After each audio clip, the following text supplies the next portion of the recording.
Would you live on $133 a month for food? I should try it because you know how fabulous I'd look? I'd be so skinny. I mean, the camera adds 10 pounds. It really does. I would be looking great. We really messed up.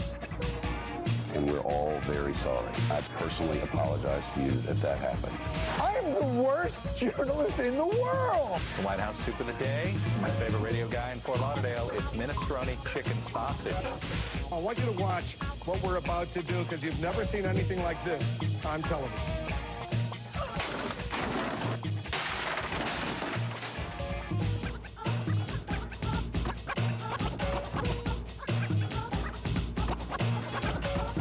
What's going on, guys? I'm Abby Martin, and this is Breaking the Set. So, as we know, John Brennan has just been sworn in as the new director of the CIA. Like every other presidential appointee, Brennan got to decide what document he would use for his oath. According to the White House, Brennan chose the first draft of the Constitution, dating all the way back to 1787, which still contains handwritten notations by George Washington himself. Hey, that sounds pretty cool, right? Well, here's an interesting tidbit. This version of the Constitution is so archaic that it even predates the Bill of Rights. You know, all those amendments that guarantee our rights to freedom of speech, press, due process, and a trial by jury. It's funny. You would think that this would have gotten better thought out, given the controversy surrounding Brennan's notorious career as the drone assassination czar. Now, hold on. While the symbolism here is blatant, I'm sure this was all just a coincidence. Here's the sad truth, though. All of this doesn't even matter because the systematic assault against our rights and liberties will occur regardless of this minuscule formality. And that's why I'm breaking the set. I want you to watch what we're about to do because you've never seen anything like this on television.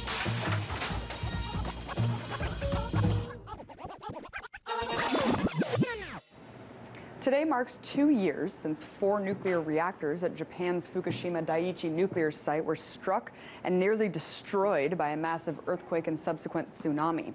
The event tragically transformed the area into one of the most contaminated places on Earth. 2 years after the fact, radiation levels at the site remain dangerously high. It's an ongoing environmental disaster that will continue for decades. It's far from contained. According to a study by the Woods Hole Oceanographic Institution, the radiation from the nuclear plant that was directly released into the ocean, quote, represents the largest accidental release of radiation to the ocean in history, the effects of which are vastly unknown.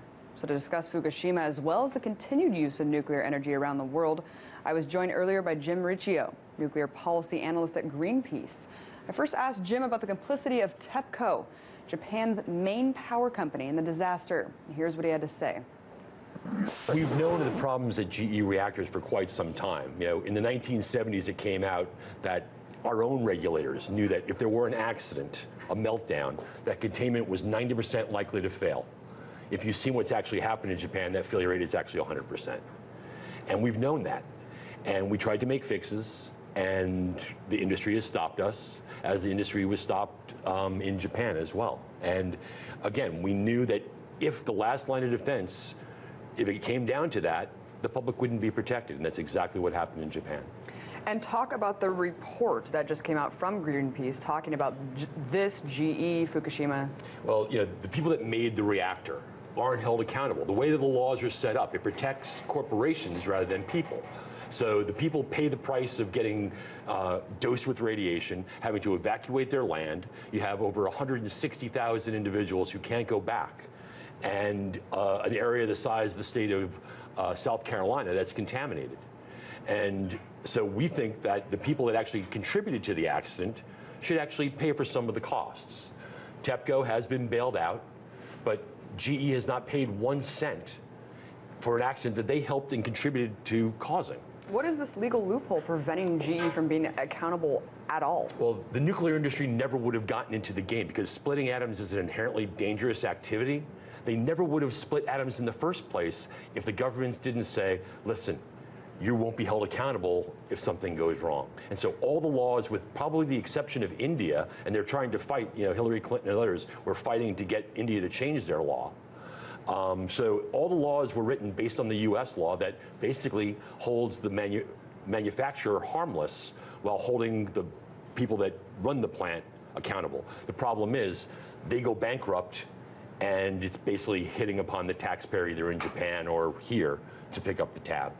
Just amazing, such a egregious lack of accountability in such a dangerous climate. I mean, it's absurd. No other product out there can be made defectively, cause harm, and then the manufacturer be held harmless. Two-tiered justice system.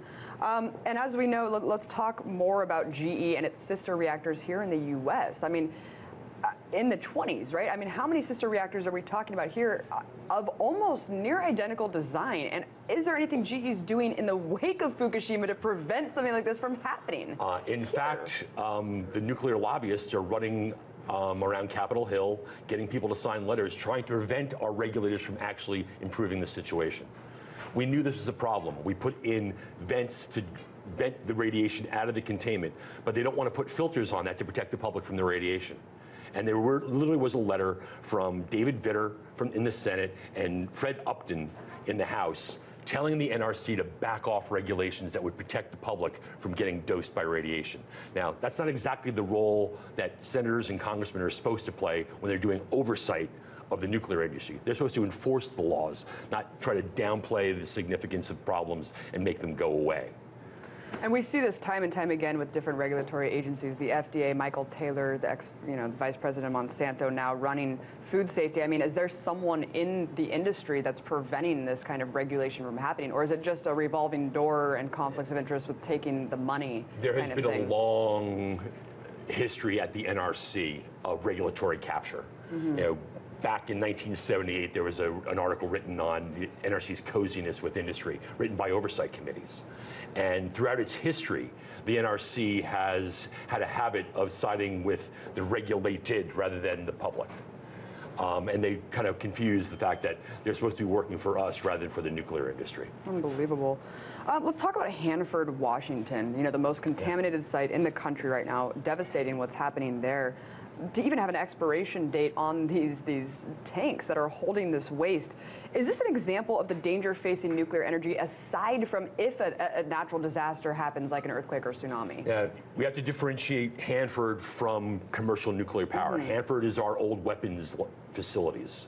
And for years they were pouring, a witch's brew of radioactive waste into these tanks that were boiling cesium, burping hydrogen, and leaking into the Columbia River. At one point, they tried to linguistically detoxify the waste by just changing the definition so they could actually throw concrete on top. And Senator Maria Cantwell actually went and filibustered it to try to get them to actually address it conscientiously. It is a serious problem. It is part of the long-term legacy that we're going to have to deal with on both our bomb project and with our commercial reactors. We don't have a plan for dealing with the waste that we've created, both from the bomb project and from commercial nuclear power. And they're just building up on river valleys, on ocean fronts across the country. I think it's important, yes, thank you for making that distinction. It's not, it's the manufacturing of this nuclear technology, but then again, you brought up the point of the waste, which is really, that's where we can draw the similarities between the two sites. The waste never goes away. I mean, almost for millennia, it lasts in the ground. I mean, people talk about how nuclear energy is clean. In theory, it's perfect until you talk about dealing with the waste and the potential for these devastating disasters. Break through some of this. Just because their radiation is invisible doesn't mean it's clean. And it's very easy to lie about something that you can't see. It's unconscionable right now that people are talking that no one has been hurt yet by Fukushima, because cancer takes 10 to 30 years to evince itself. It's only been 2. You already have pre-cancerous thyroid conditions in a lot of children around Fukushima Prefecture. And just like we saw after Chernobyl, those will eventually evince themselves as thyroid cancer. We don't know the scale of the tragedy at Fukushima, and we won't for some time, which is why at Greenpeace we're working to try to hold General Electric and Hitachi and Toshiba accountable for the harm that they've caused. And you can go to our website and sign a petition to try to hold these corporations accountable, because the governments aren't. Sure, we can sign a petition, but what else can we do? Because it really does seem helpless, especially when you're talking about the total collusion with the nuclear industry and the regulatory agencies. I mean, Well, is there anything else that we can do? Of course, the way you can actually, work against the industry, it depends on whatever your level of comfort is. You can act like Greenpeace and take it to the streets. You can lobby your congressman, and that can help, because there are good people up there that want to see nuclear power regulated, like Ed Markey, who may become a senator. So there are people that want to see nuclear power regulated, and again, we should phase out nuclear power. We should replace it with clean alternatives that don't threaten our families, homes, and our communities. And let's talk about an international stage in a post-Fukushima world. You're talking about weaning off of nuclear energy. I completely 100% agree. I think it's technological insanity to be doing this with potentially devastating consequences to humanity and the environment. But what are people doing internationally? What are some countries doing? I know that there are some countries who have taken the initiative to totally wean off and replace it with clean energy. So the Germans shut down 8 of their nuclear reactors and decided to phase out the rest. In Italy, they voted to keep themselves nuclear free, and 94% of the public voted to reject a referendum to build nuclear power plants. In this country, you have certain corporations that are building nuclear plants, but only because they're being subsidized by the American taxpayer. The American taxpayer is taking on the risk that Wall Street wasn't willing to take, that these corporations aren't willing to take. And the way that they can fight against that is to get in touch with their local legislators, the public service commissions that regulate their electric rates. Those are the people making the decision about whether or not their money is going to be wasted on things like nuclear power, or put into something like solar or wind that we can actually bring on, it can be affordable, and again, doesn't threaten us with a nuclear disaster. And I know people watching this are going to say it's not feasible, it's not possible to have completely clean energy in this country. Is it? It certainly is. I mean, there have been studies going back decades showing that there are paths to get there. We ourselves did a report not so long ago showing the clean energy pathway to an energy revolution. It's doable. The technology is here now, and it's less expensive than going nuclear. There's a reactor that Duke Energy wants to build down in Florida. For the cost is $24 billion. You can get a lot of electricity for $24 billion. Unfortunately, the lobbying effort isn't as strong as the worst things for the environment are. Let's talk about the conflict of interest having GE in part owning. I mean, we're talking about giant media organizations here, MSNBC, NBC. Do you think that infringes on our ability to learn the truth about nuclear energy, to learn the truth about these things? I think they may have spun off their nuclear unit, because I think it's now GE Hitachi. So there may not be any association with the former NBC network. And I'm not sure whether there's been a bias in their reporting because of it. I know in general, nuclear has been always thought to be an official government technology, so it's always gotten a little benefit of the doubt. Now, at the same time, when things go wrong, and they go catastrophically wrong, the mainstream media is pretty good at covering the disaster story.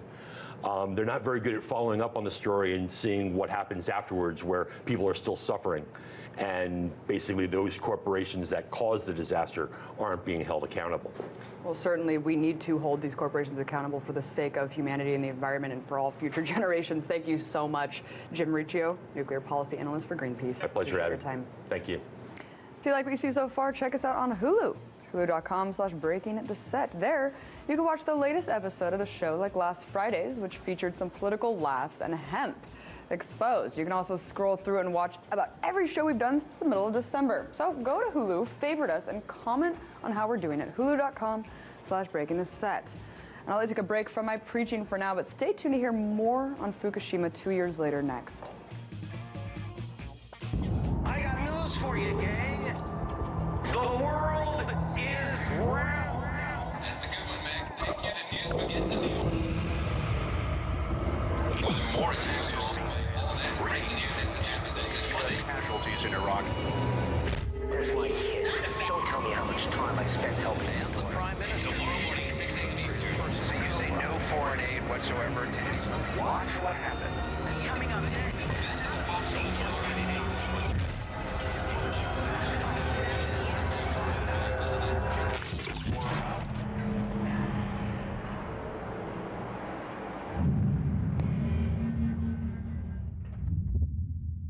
Let me ask you a question. No. Let me ask you a question. Here on this network is where we're having the debate. We have our knives out. The issue is the surveillance state. How do you justify staying there as a guest? We are in a situation where the entire... I didn't agree to talk about the surveillance state.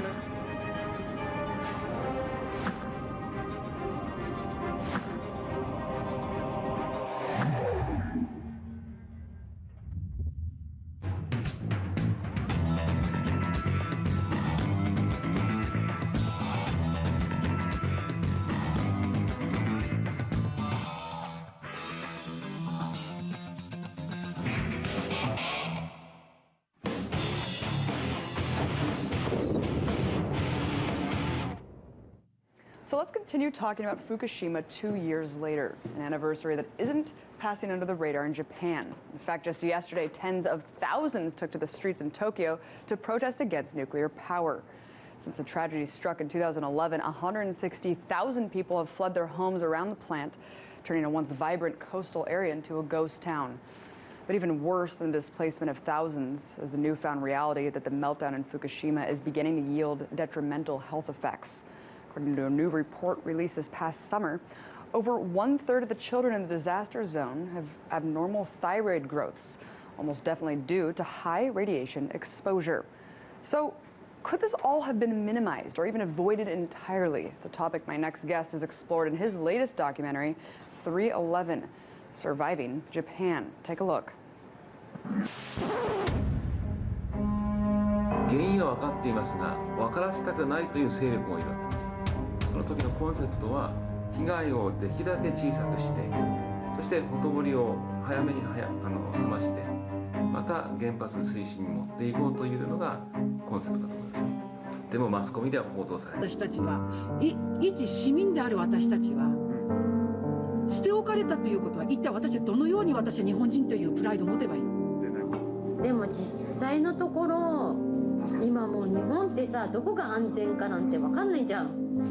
もう日本を救うには、福島の子供を救うには、国際世論しかないと思ってま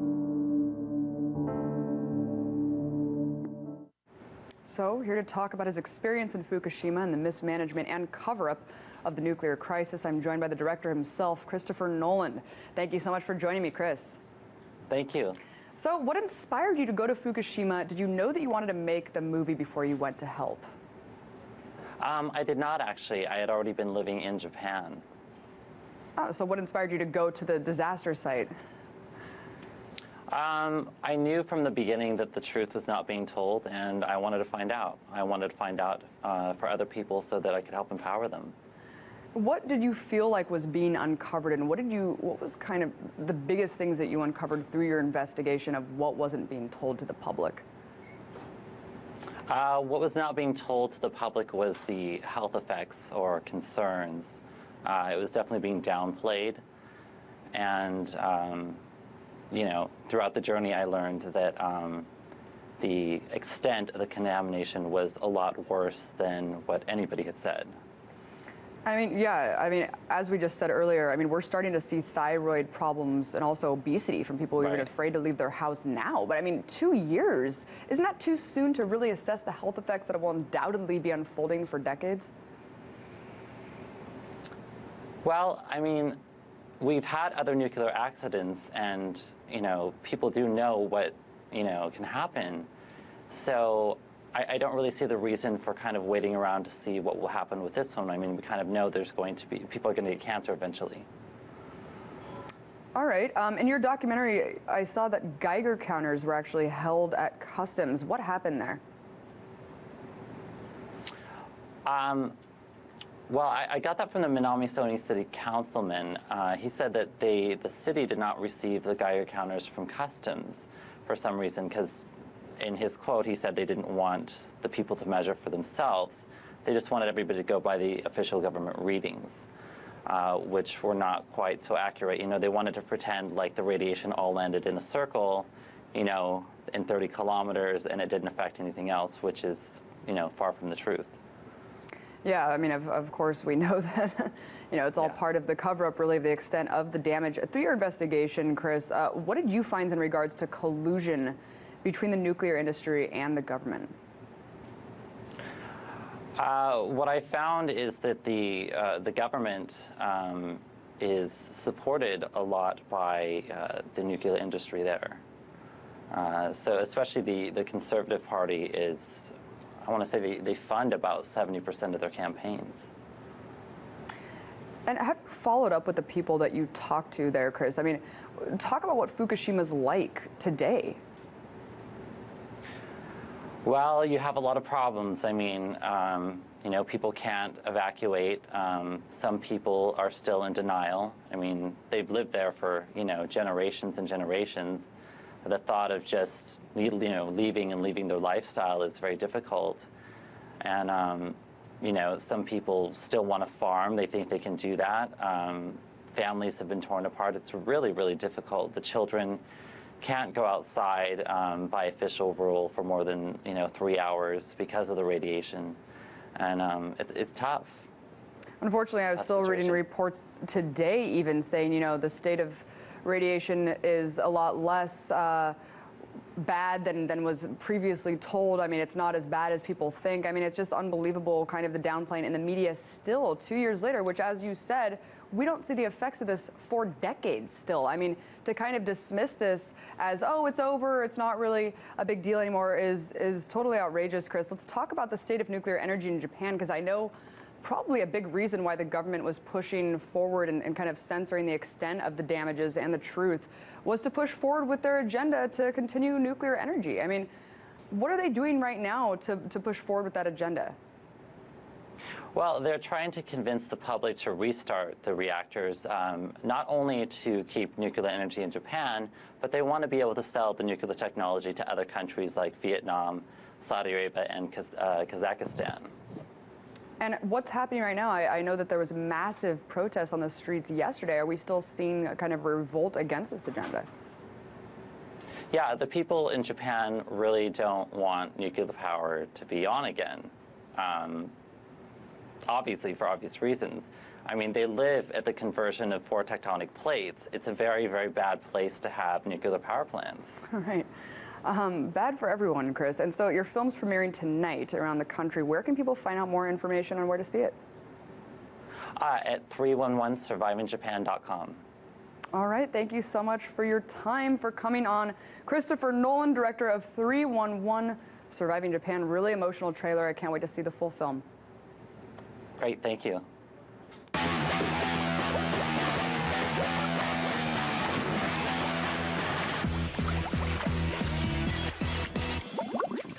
You may remember hearing reports about radioactive milk in the U.S. in the wake of the Fukushima meltdown. Well, not surprisingly, the government and media downplayed the fallout and said that the low-dose radiation occurring in milk was not at a level of public concern. But as many experts have pointed out, no dose of radiation, however small, can be described as safe. In fact, not enough is known in general about low-dose radiation to make such sweeping conclusions. So let me break this whole milk thing down. One of the most dangerous elements released from the nuclear meltdown was iodine-131. Now, this is to be distinguished from regular iodine intake, which is critical to how the thyroid gland functions in the human body. And milk is a great source of iodine. But here's where it becomes a problem. When we ingest milk contaminated with the radioactive iodine, our bodies don't know the difference. This element then builds up in the thyroid gland and causes an array of irregularities, including cancer. In fact, some people point to milk as a potential culprit to the rise of thyroid abnormalities of children in Fukushima. But even if this overexposure isn't directly affecting you, there are plenty of other reasons to be concerned with milk consumption. But you would never know it because we grew up in a country indoctrinated with the notion that milk does a body good. Take a look.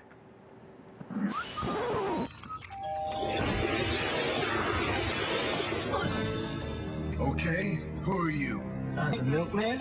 Do you have a sidekick? No. A nemesis? A what? A bad guy? I'm a people person. Have you been fighting crime at all? I don't fight crime. What do you fight? Osteoporosis.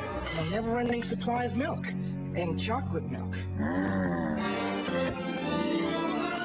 Want strong bones? calcium may help prevent osteoporosis. Yes, we've all seen a gazillion got milk commercials. But let's really think about this for a second. Is milk even natural? Humans not only uniquely drink milk from other mammals, but we're the only mammals that continue drinking milk into our adult lives. But despite the bizarre nature of this being culturally acceptable, people aren't even able to digest it. Check this out. A whopping 33% of Americans are lactose intolerant, but only 13% of adults in the US don't drink milk. So that means 62,200,000 people are drinking milk that they can't digest. But that's not all. In fact, in a study of 20 different countries, high milk consumption correlated directly with higher heart disease and type 1 diabetes. And don't even get me started on the dairy industry. In 1970, one cow produced 9,700 pounds of milk. Now, that same cow produces 19,000. Why? Well, because of all the growth hormones that are being pumped into these animals, ones that we ultimately consume. The intake of these hormones is leading to early puberty in women and prostate cancer in men. And that's not to mention the fact that one glass of milk has the same saturated fat content as a box of French fries or the same calories as a bottle of soda. But don't worry, the dairy industry is on top of it, which is why they're lobbying the FDA to approve a low-calorie milk option, featuring none other than my favorite artificial sweetener, aspartame. Yep, the controversial chemical that will sweeten milk in a way that will make it even more appealing to kids. According to the industry, the move would promote more healthful eating and reduce childhood obesity. But wait, is that really the case? A recent Brazilian university study shows aspartame actually causes greater weight gain than regular sugar because the intake of empty calories in your body makes you crave more food. And here's the real kicker. Dairy corporations want to make this change without you even knowing it, which is why they're currently petitioning the FDA to alter the classification of milk.